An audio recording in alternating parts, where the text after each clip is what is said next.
और अच्छे प्रखर वक्ता हैं। हमारे अरहम योग को पूरे भारत में, यहाँ तक कि विदेशों में जिन्होंने प्रसिद्ध, और जगह जगह दिल्ली जैसी यूनिवर्सिटियों में उसका योग का शिक्षण भी चालू हो चुका है। ऐसे अरहम योग को जन्म देने वाले ऐसे मुनि श्री प्रणम सागर जी महाराज आज आप लोगों को कुछ अपनी शंका रख करके मुनि श्री से विशेष समाधान बात भी कर सकते। हाँ।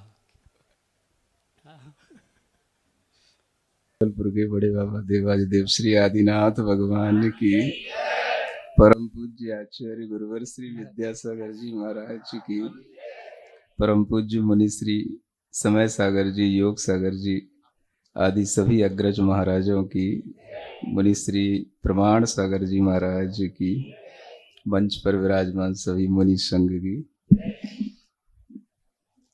आज दूसरी बार अवसर मिल रहा है जब मैं मुनि श्री के निकट में बैठा हूँ। एक अवसर था परसों के दिन का, जब कुमारी में वह मंगल दर्शन हुआ था और उस समय पर भी यह शंका समाधान का कार्यक्रम हुआ था और उस समय पर भी मुनिश्री का यह सानिध्य प्राप्त हुआ था। आज यह पुनः सानिध्य प्राप्त हुआ है और यह कुंडलपुर की इस धरा पर प्राप्त हुआ है, जहाँ पर कहना चाहिए मेरा जन्म हुआ है। पहली बार जब आचार्य गुरुदेव को देखा था तो एक साथ बड़े बाबा और छोटे बाबा की कृपा एक साथ इसी कुंडलपुर की धरती पर 95 में 52 नंबर जो जिनालय है, उस जिनालय में आचार्य गुरुदेव को बैठे हुए देखा था। और उसके बाद जो उनका दर्शन हुआ, जैसा मुनिश्री ने अपने बारे में बताया, वैसा ही मेरे अंदर अनुभूति हुई और हम उसी समय पर ये भाव रख गए कि हम उन्हीं के हो गए। और यह हम उन्हीं के हो गए हैं, ये भाव इतना बड़ा कि मेरे अंदर ये अंतर्गूंज के रूप में भाव चलता रहा कि हम उन्हीं के हो गए हैं। तो इस पर हमने 4 लाइनें भी कुछ भजन के रूप में आगे बनाई थी और वह भी भावना इसी भाव के साथ में थी। मेरे गुरु हैं महा, इनसा जग में कहाँ, पाया जब से दर्श, हुआ सम्यक दर्श, हो समाधि मरण, फिर मिले गुरु चरण, एक यही कामना कर चले हैं, हम इन्हीं के हो गए हैं, हम इन्हीं के हो गए हैं। ऐसे आचार्य गुरुदेव के होने के बाद में यह क्रम चलता रहा और अब पुनः आचार्य गुरुदेव की वह समाधि के उपरांत इस क्षेत्र पर आना हुआ। मुनिश्री का सानिध्य प्राप्त है। बात प्रश्नों की है। हमें लगता है अगर हम भी प्रश्न करेंगे तो मुनिश्री आज टाल देंगे क्योंकि समय हो रहा है। नहीं है अभी समय। और उस समय में अगर बीच में कुछ ऐसी बात की जाए तो हो सकता है कि हम भी कुछ ऐसी चर्चा करें, ऐसी कुछ बात करें और शायद इस मंच पर उस बात को करने के लिए, एक समाधान के लिए मुनिश्री से अच्छा कोई और व्यक्तित्व सामने नहीं हो सकता। जिज्ञासाएं सभी के मन में होती हैं। हमारे मन में भी कुछ दिनों से एक उथल पुथल चल रही है। मैं आपसे आज उस उथल पुथल को शेयर करता हूं और ये बात कुछ दिनों से जो मेरे सुनने में आ रही है कि आप लोग जानते हो, सभी लोग इस धरती पर दुग्ध पान करते हैं और दुग्ध पान ज्यादातर लोग 2 तरह का ही करते हैं। एक गाय का दूध पीते हैं, एक भैंस का दूध पीते हैं। आप सभी लोग सुन रहे हो ना? एक गाय का दूध होता है और एक भैंस का दूध है।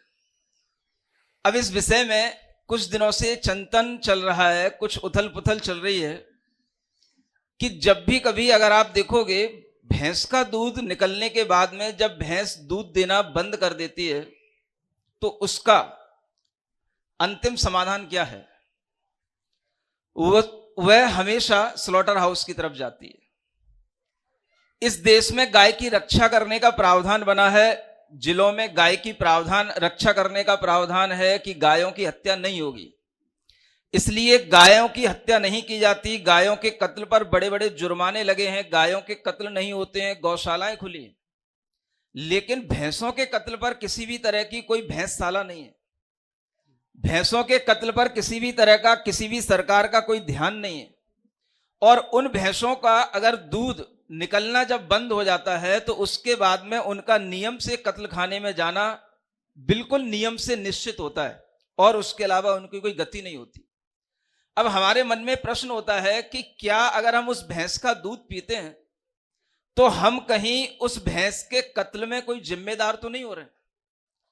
उस भैंस का अगर अंत हो रहा है तो उसमें कहीं हम भी तो अपनी कोई सह भूमिका नहीं बना रहे? कहीं उसमें हमको भी कोई हिंसा का दोष तो नहीं लग रहा है? क्या इतनी गहराई से सोचना आवश्यक है? या इस गहराई का कोई भी समाधान अगर हमारे सामने हो सकता है तो वह हिंसा अहिंसा के रूप में किस रूप में सामने आए, यह मुनिश्री से आज हमारा यह प्रश्न है और इसका हम समाधान अच्छे ढंग से मुनिश्री से चाहेंगे। बहुत अच्छा प्रसंग महाराज श्री ने उपस्थित किया है।